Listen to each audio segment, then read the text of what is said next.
Dagdag kaalaman po, alam nyo ba na merong libreng gamot na ibinibigay ang araw-araw? At hindi lang po yan basta init. Ito ang sikreto na baka hindi mo pa nalalaman.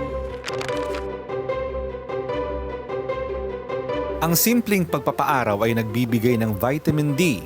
Pero bakit ito mahalaga?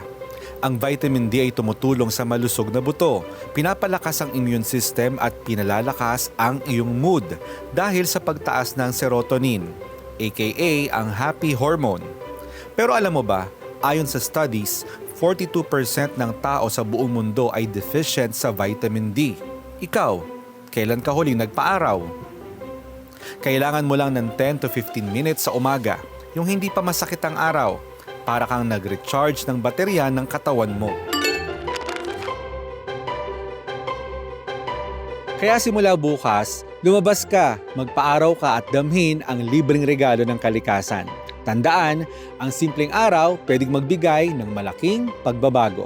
Sana po may natutuhan kayo at laging tatandaan, mapalad po ang tao na nakakasumpo ng karunungan at ang tao na nagtatamo ng kaunawaan.